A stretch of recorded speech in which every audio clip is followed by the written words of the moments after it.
contains scenes which some viewers may find disturbing.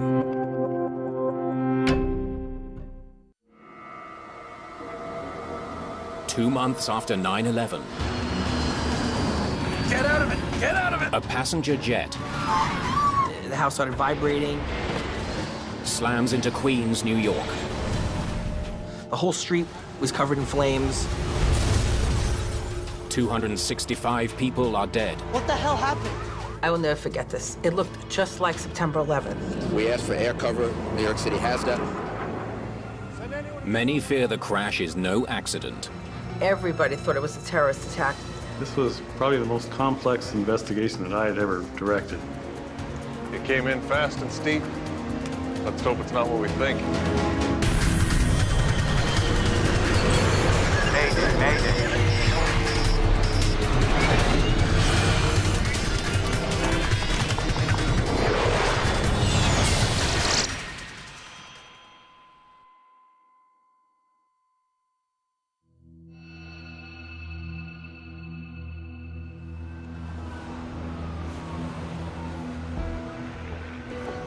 November the 12th, 2001. It's the Veterans Day holiday in the United States, a day off for many. But at New York's John F. Kennedy Airport, it's another busy day.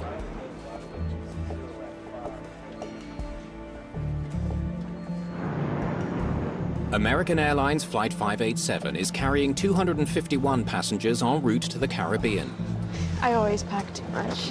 The crew is preparing the plane for takeoff. Your leg, you check the rudders. Rudders check. Okay. Taxi checklist is complete. Captain Ed States is a former military pilot who joined American Airlines 16 years ago. Leads on. Temperature check. I'm just gonna double check the winds here. First Officer Sten Molin will be the pilot flying today. 101.1. Winds checked. He and the captain had flown together quite a bit before and liked flying together. So in that aspect, this was a normal trip. Takeoff data is set.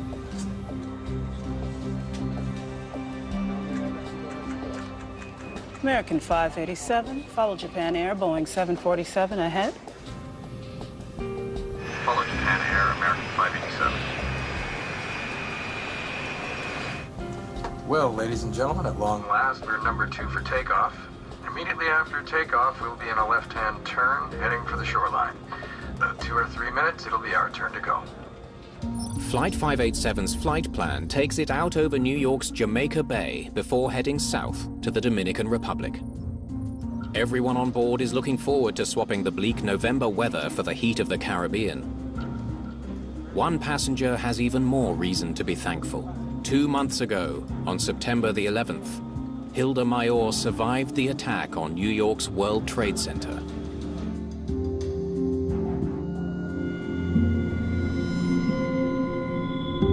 She was working on the ground floor when terrorists flew 2 airliners into the Twin Towers, killing more than 2,500 people. 9/11 was perhaps, well, not perhaps, was the biggest terrorism event that had occurred in U.S. territory. September 11th was a day that I don't think anybody who lives in New York will ever forget. It was a day that changed not only the city, but the whole world. I think everybody was in a total state of shock. And I think that shock lasted for months and months and months.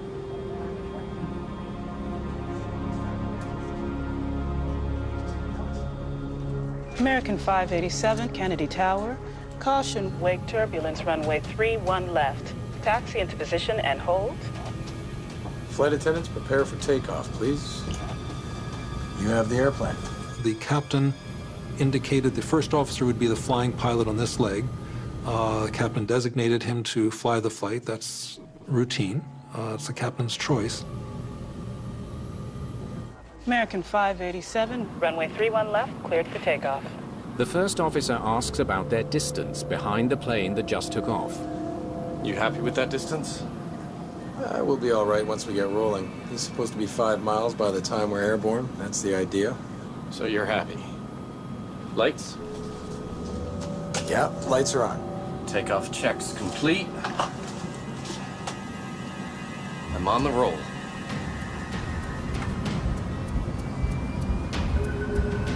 Thank you, sir.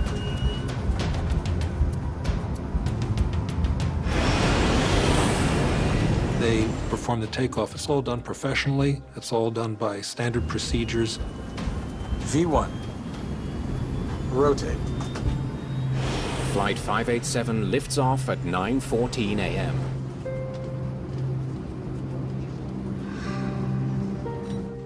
American 587 Heavy, climb and maintain 13,000. In the homes below, residents of Queens, New York hear the familiar sound of jets overhead.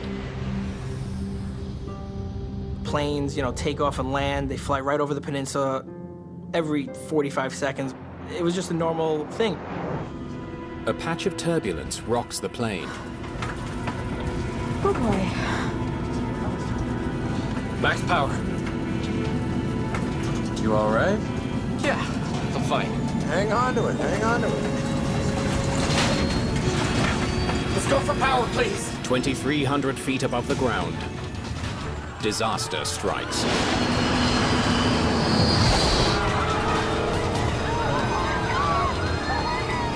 The plane is losing altitude and falling out of the sky. Holy crap.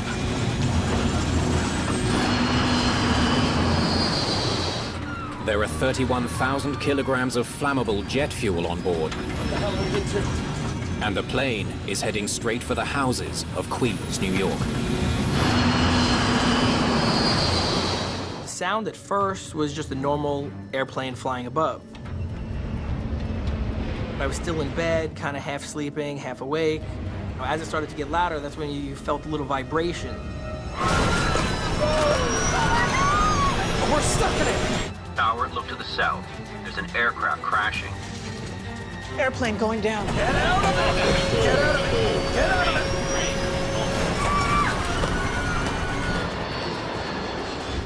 The house started vibrating very heavily. This all happened really quick.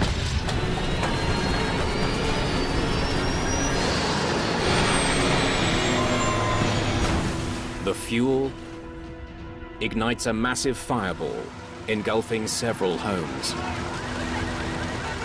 Plane crashed pretty much like in the backyard in the street, exploded. My whole window was bright orange, really loud, really bright. I just jumped up looking for my glasses and pretty much with my dad ran out to the front of the house.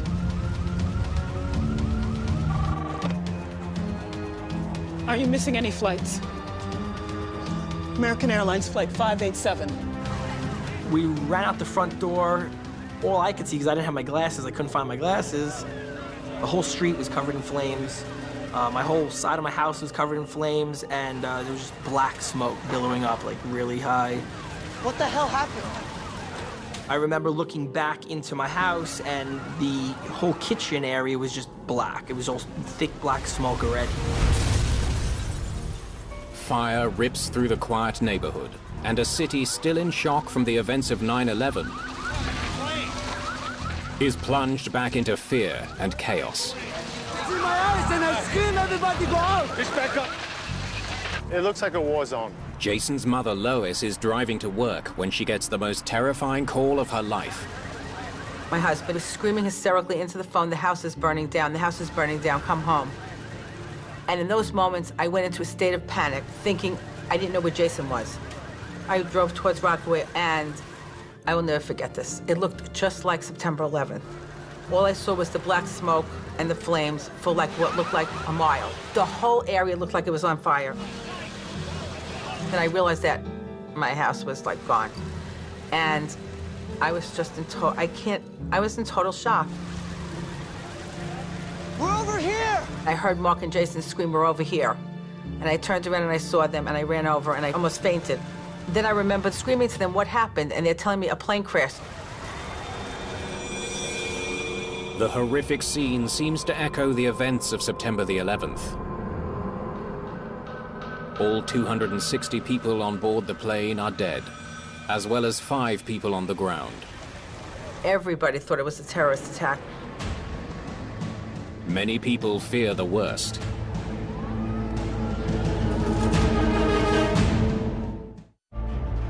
Piecing together the past in a whole new way.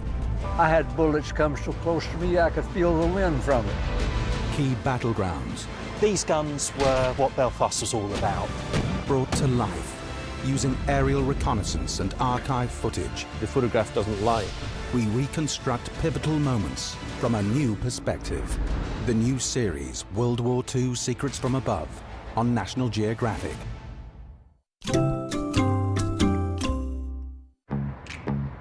Trenutak kada shvatiš da su prijatelji ti koji tvoje leto čine posebnim. To je trenutak kada ćeš početi da ceniš rezak, intenzivan ukus Švepsa. Zahteva čvrst karakter.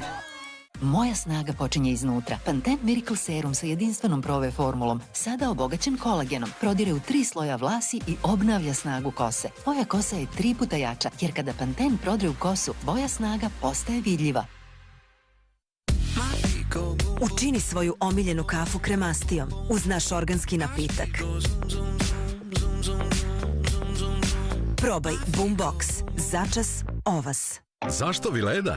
Pa kad se vratim s posla, možemo da se igramo krokodila na podu. Vileda Turbo Smart. Mikrovlakna čiste prljavštinu i upijaju tečnost. Voda i prljavština idu pravo u kantu. Probaj, vidjet ćeš. Vileda Turbo Smart. Vileda, sjajno je osjećati se kao kod kuće. X-Tip nalog ti donosi bonus dobrodošlice. Zavrti bonus pinove i za svako dobijeno sunce uvećaj uplatu od 100 do čak 900%. Sunce ti kakav nalog.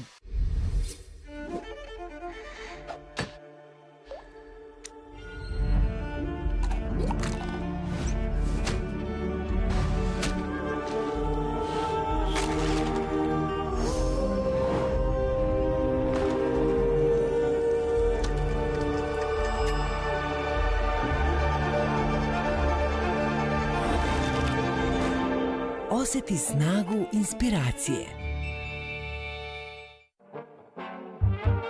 Od 100% srpskog paradajza. Savršen dodatak za neodoljiv ukus. Tomatelo kečap.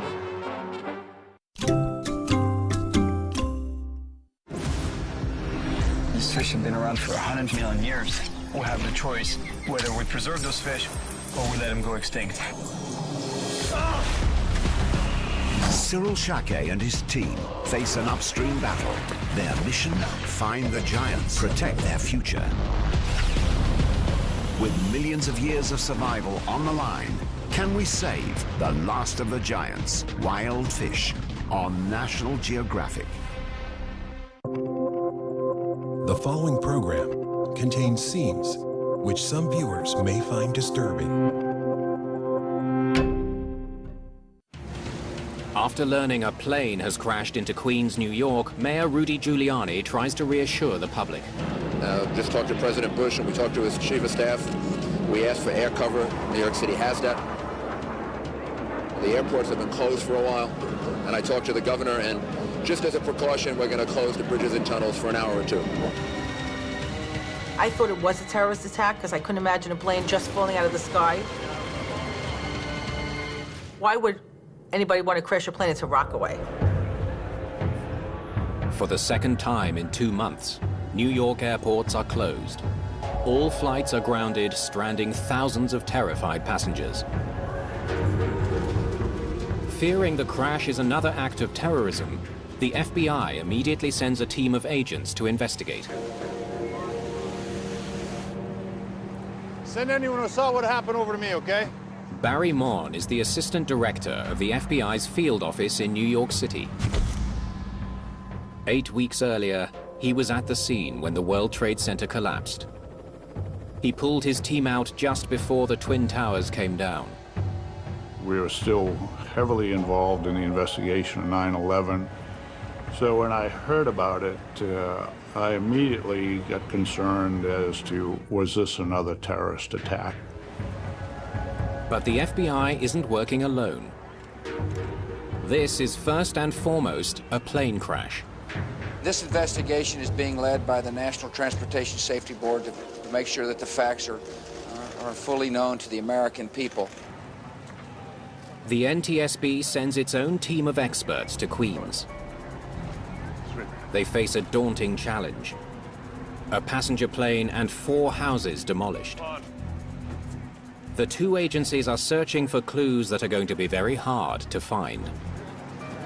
This was probably the most complex investigation that I had ever directed. Robert Benson is a 17-year veteran of the NTSB. He has investigated 30 major accidents. He's in charge of a team of 21 investigators. We like to think we enter any investigation with an open mind, but we're all human beings. And this accident occurred so close to the tragedy of 9/11 that we naturally jumped to conclusions. Then we had to force ourselves to back up and carefully study the evidence. Make sure it's all in one place. Murphy, how are you? Inspector Murphy, Agent Mon, FBI. Investigator Brian Murphy is the NTSB's structures and materials expert. He's a veteran of many crashes, but this one hits close to home. He has close ties to this neighborhood. I hadn't given it much thought until I had seen the church where we'd buried both of my grandfather and my grandmother. St. Dennis is right there. And then it came back, and when I walked over to 129th Street, I remembered, being a kid, and my cousins and I were all there. It came in fast and steep. Let's hope it's not what we think. The NTSB and the FBI will work the crash site together until one important question is answered. Was this terrorism, or was it an accident? Airplane parts go in the bins. Everything else stays here for now. The crash site is a chaotic mixture of household debris and plane wreckage. Sorting one from the other is a difficult task. Sorting between home and airplane has to be done. I don't want to take all of the 5 homes home with me to sort through. I mean, you want to try and do as best a job you can while you're on site to make sure you isolate airplane, and you also don't want to leave any airplane behind. Definitely not from our plane. Thanks. We've been doing this a long time, of course, and we can recognize an airplane by only looking at about 10% of it. But to a layperson, the destruction of the fuselage and the wings was so great that I would venture to say a layperson would have trouble recognizing it as an airplane crash. Flight 587 crashed into a densely populated neighborhood. Hundreds of people saw the plane come down and are eager to tell their story. I heard a noise, I looked up in the sky, I saw a plane, I saw fire coming out of it. The plane blew up in half, it blew in the air. I was half asleep. It's a sound that got me up. It was real loud. Witness reports fuel concerns this was a terrorist attack. Some of the witnesses were saying they saw the plane explode in the air, that they saw a huge fireball, and sounding like it had been a bomb on board. If there was a bomb, there should be evidence of it in the debris. Experts would be physically examining all of the parts of the plane to see if there was any indentations or outward movement of the plane indicating that the explosion was inside and pushed everything out. Any chance this plane exploded from the inside out? And they weren't finding any of that. The twisted metal reveals no evidence of an explosion. But there are other signs to look for. They would be looking for any explosive residue in any parts of the plane, which would usually tells us that this occurred because of an explosion. Investigators take swabs from the debris and send them to be tested for explosive material. We did a number of other things too. We went over to the airport and we talked to the baggage handlers. We talked to the airline personnel. You know, did they note anything suspicious pertaining to the passengers on this flight? The two agencies could soon get the answers they need. Within a day of the crash, searchers find both the cockpit voice recorder and the flight data recorder. Hallelujah. Now let's see what secrets those boxes hold. While investigators wait for the data to be downloaded, they continue examining the wreckage for clues. But not all of it is at the crash site in Queens. We found the vertical stabilizer miles and miles away. The vertical stabilizer has been found in Jamaica Bay, between the airport and the crash site. The location tells investigators it broke off while the plane was still in the air. So that was a good first step for us. The vertical stabilizer is part of the tail. Along with the horizontal stabilizer, it's critical for stable flight. The horizontal stabilizer and the vertical stabilizer are almost like feathers on a dart. They keep the aircraft going in a straight direction. You can't fly without a tail. I mean, you can't. The airplane's going to go down. There's nothing you can do about it. Get that tail to the hangar so we can get a good close look. To seasoned air crash investigators, the discovery hints that terrorism did not cause the crash. The fact that we saw early on the vertical stabilizer separated from the wreckage by many miles led us to an initial hope that it wasn't a terrorist act, because it would be very difficult for a terrorist to manage to blow the vertical stabilizer off of an aircraft. NTSB investigators are under pressure to find answers. If this wasn't an act of terrorism, there could be a flaw with the A300, one of the world's most popular planes. It's a frightening prospect. That caused us, in our minds, to accelerate the pace of the investigation a bit, because the aircraft was not grounded. We had reason to do the investigation thoroughly but quickly. Let me see rudder, airspeed, and yaw in real time. Investigators pin their hopes on the flight data recorder.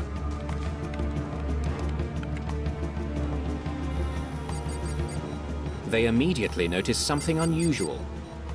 Look at these rudder inputs. The rudder helps pilots turn the plane by deflecting the oncoming air.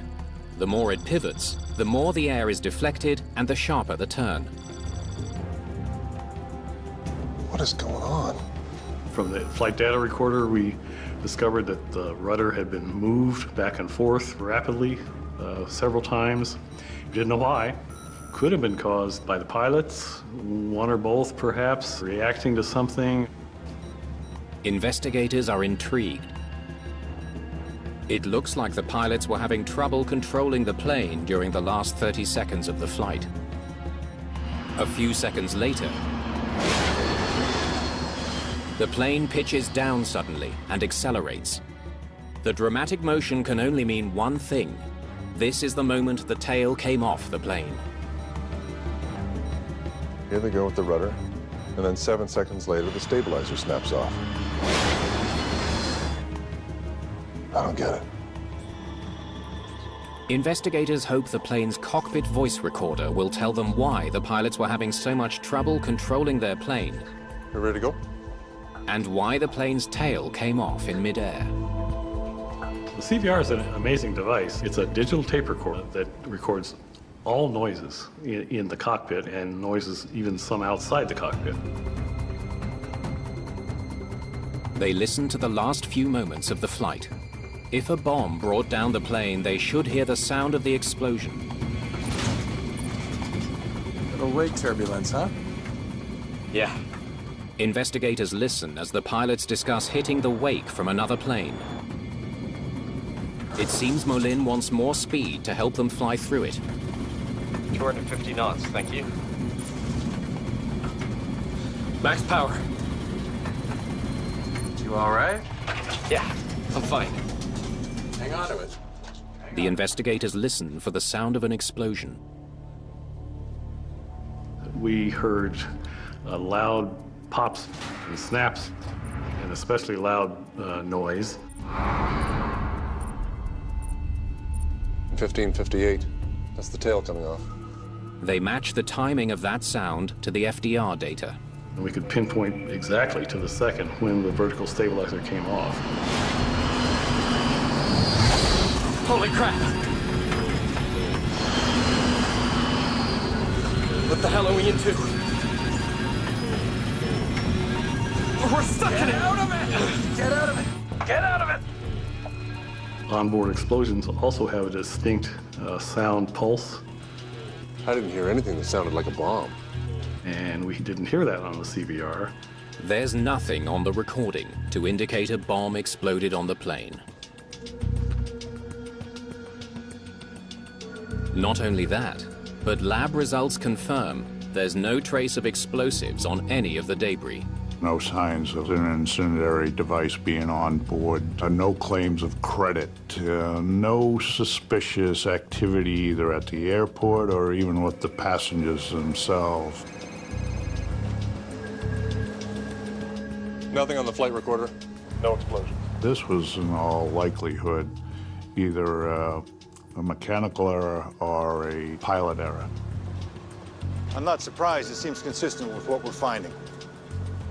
Once determination is made that it's not a criminal matter, Let's wrap it up, guys. We're done here. then we totally go away, actually. The FBI leaves the investigation in the hands of the NTSB. Once we could eliminate a terrorist act, then the investigation took on a different focus. We were sure now it was an aircraft accident. All right, back to the wreckage. Let's figure this thing out. Investigators are faced with a puzzling question. How does a vertical stabilizer just fall off? I've been investigator in charge with the NTSB for, at that time, 20 years or so, and I had never seen anything quite like this. This is Bulgaria, a culture as rich as its history and laced with stunning natural beauty. From elevated weather stations down to popular sandy coastlines, across lofty mountains and fertile valleys, where ancient traditions meet modern civilization. Join us on an epic adventure. Europe from above, the new season, continues with Bulgaria on National Geographic. Uz Galaxy Z Flip ili Fold 4 na poklon dobijaš novi Galaxy Watch 5 u grafitnoj ili ružičasto-zlatnoj boji, a uz uređaj iz S12 serije fantastične Galaxy Buds 2 slušalice. Upotpuni svoj svet.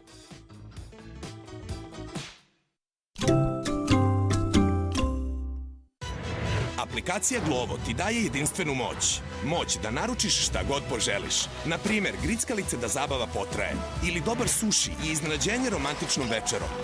Pa čak i pelene za spas u zadnji čas. Preuzmi aplikaciju Glovo i oseti moć naručivanja bilo čega. Glovo. Ti naručuješ, mi dostavljamo. Kada otvoriš Pepsi, uživaj u tom sjajnom ukusu, koji neće učiniti da izgledaš savršeno, a neće ni razvedriti svaki dan. Sorry, ali je baš dobar ukus.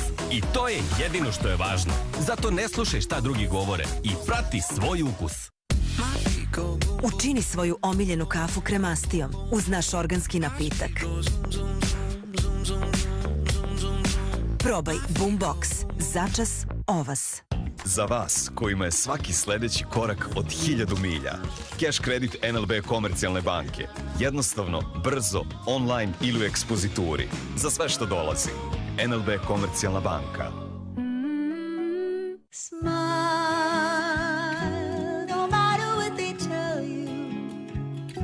Don't listen to a word they say, 'cause life is beautiful that way. Dobar dan, izvolite.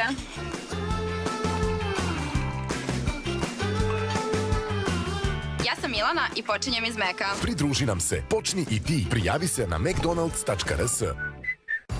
Wow, kako sve izgleda realno. Ovo je 3D kida. Pogo! Mini Čoko, vrti se. Halo, ovo je škola, nije igralište. Selfić! Ej, šta je ono tamo? Plazma, mini, osvaja tvoj svet. Poznati likovi, novi ukusi. Čik, prestani da se zabavljaš. Postoje dela koja nas povezuju, a postoje i dela koja nas štite. Dok obična sredstva za čišćenje samo površinski čiste, Sanitol dubinski čisti i dezinfikuje, uklanjajući 99% bakterija i virusa. Zato možete uživati sa svojom porodicom bez ikakvih briga. Sanitol, temeljno čišćenje u samo jednom potezu. piecing together the past in a whole new way. I had bullets come so close to me I could feel the wind from it. Key battlegrounds. These guns were what Belfast was all about. Brought to life using aerial reconnaissance and archive footage. The photograph doesn't lie. We reconstruct pivotal moments from a new perspective. The new series, World War II Secrets from Above, on National Geographic.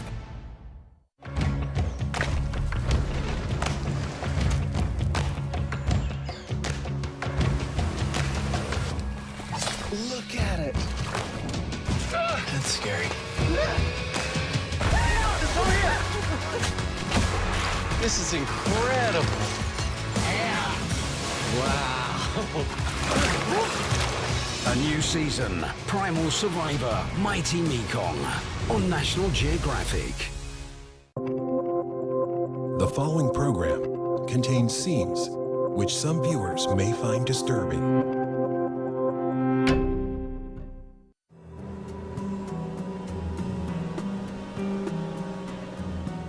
Investigators study the vertical stabilizer recovered from Jamaica Bay.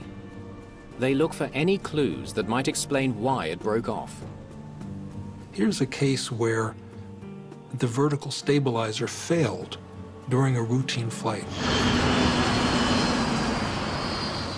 And this is a very rare event, and we're trying to understand what are the factors involved in it. As they take a closer look at the edge that broke away from the rest of the plane, they make a surprising discovery. The fitting just ripped apart. The vertical stabilizer is attached to the plane mainly by 3 pairs of fittings. For some reason, they all failed. It's a confounding discovery. The stabilizer is made of a modern composite material that's designed to be stronger than steel. Perhaps its strength has been overestimated. It was actually the first accident that we had investigated where a large composite component had failed. So that became a question in our minds. Composites are made by fusing more than 100 layers of carbon and glass fiber. Because they're both strong and lightweight, they're increasingly common in aircraft designs. Almost all aircraft, you're going to find some type of composite material on that airplane somewhere. Boeing plans to use carbon composite as the primary material for its new 787 Dreamliner. If composites can fail so easily,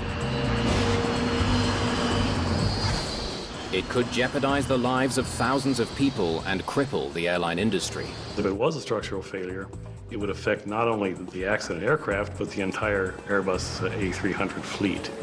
So if there was a design flaw in the aircraft, we needed to know that very, very quickly. Investigators comb through the manufacturing records of the downed A300. They discover some disturbing information about the stabilizer mounts. An investigation of the early manufacturing build records from this vertical stabilizer did reveal that after it went through its inspection, it actually was noted and determined that there was a large delamination. Delamination is the separation of the hundreds of layers which make up the composite. In other words, the material literally begins to peel apart. You would see a reduction in the strength of the overall piece of structure, quite possibly due to that delamination. Airbus had to repair the part before the plane was delivered to American Airlines. If the laminate failed before, perhaps it failed again. What you're worried about in your composite structure is barely visible impact damage. Cut it here, send it to the lab. Damage that's not able to be seen by the naked eye. Investigators study microscopic scans of the composite material, looking for evidence of delamination. It looks fine to me. They come up empty.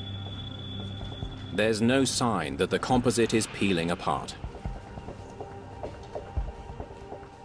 If the material wasn't the problem, then perhaps it's the design of the mounts that's faulty. To test the design of the stabilizer mounts, investigators enlist the help of the manufacturer. Airbus was a great party to the investigation. They were very eager to get an answer. very eager to defend their product. All right, ready to start the test? Let's go. Investigators want to know if the fittings really can withstand 100,000 pounds of force as they're meant to. Stop it there. 100,000 pounds in holding. So far, so good. The fitting has met its design requirements. So this, in essence, confirmed the fact that the design of the vertical stabilizer attach points was good. But the test isn't over. Let's keep going. Investigators apply more pressure.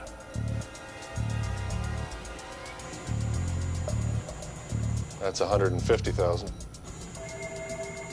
They want to know exactly how much force it must have taken to snap the tail on Flight 587. Let's keep going. In dramatic fashion, they have their answer. At the time the vertical stabilizer failed, the right rear lug was experiencing a load of about 200,000 pounds of force. That's twice the force that the mounts were designed to handle. So what would cause that kind of pressure? Somehow, more than 200,000 pounds of pressure ripped the tail fin from the plane, a force far stronger than anything an A300 should normally encounter.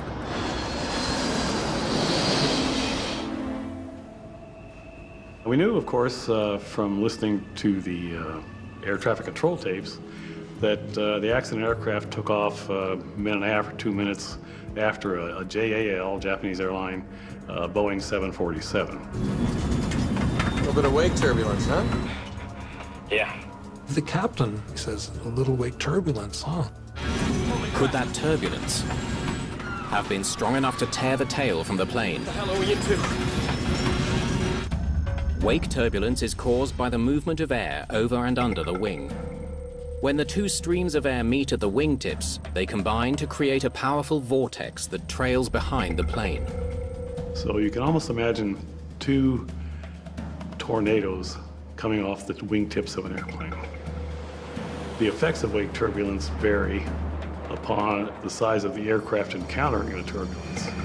Small planes face the greatest risk, especially when flying behind large airliners. The powerful turbulence can be catastrophic. Pilots are trained to avoid the wakes coming off planes ahead of them by staying back a safe distance.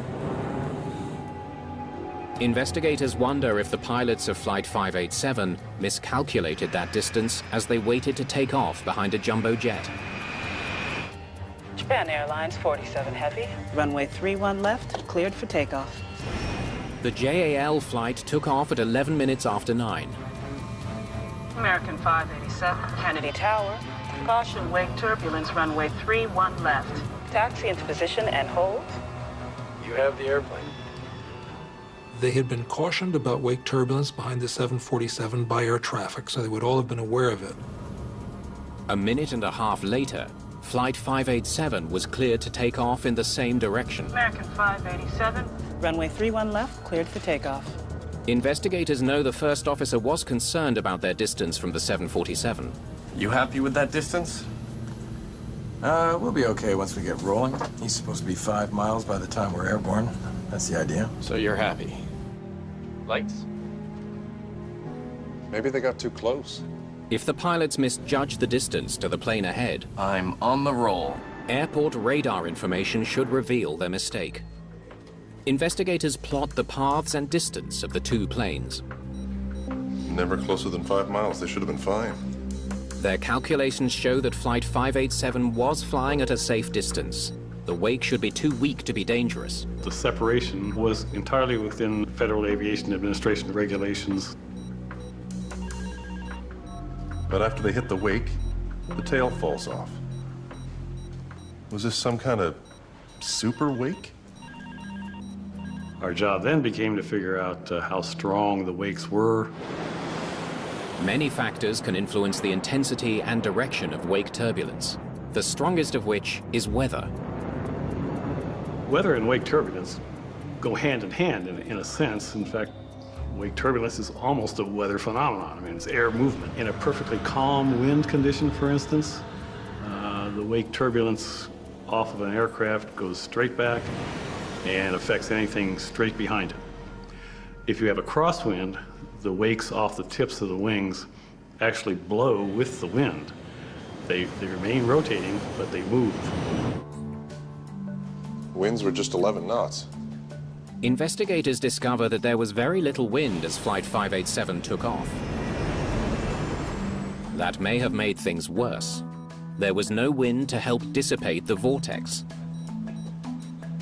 NASA scientists conduct a study to determine exactly how strong the wake would have been.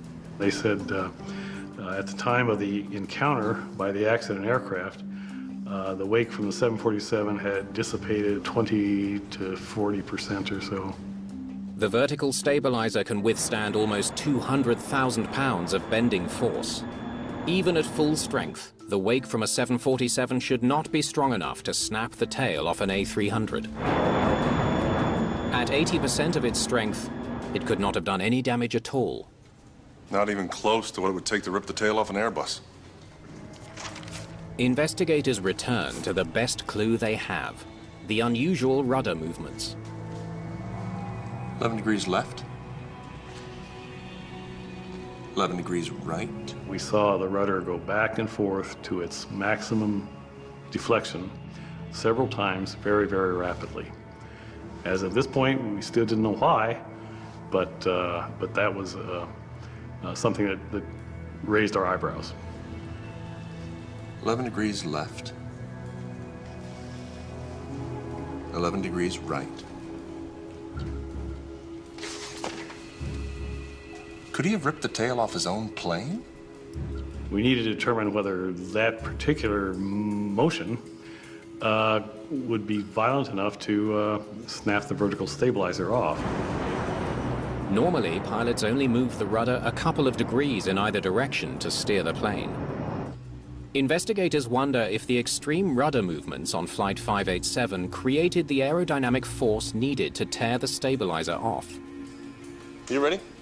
To find out, they create a computer simulation of an A300 and fly it the same way as First Officer Mullin, moving the rudder 11 degrees back and forth 3 times.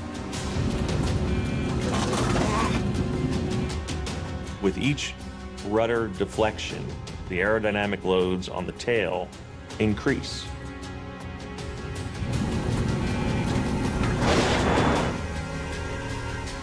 There.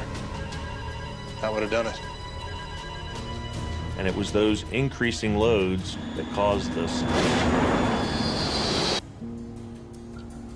They concluded that it was the inputs that were being made on the controls that led to the structural failure and then no other factor. Well, he's doing it to himself. And by way of analogy, you stick your hand out the car window going 60 miles an hour and you can feel it being pushed backwards. Well, try sticking your hand out the window when you're going 250 miles an hour. Well, you probably lose your hand. What was he thinking? The discovery finally explains what happened to American Airlines Flight 587. But it doesn't explain why. So now we've eliminated several items, and we're starting to look at the actions of the flight crew very carefully.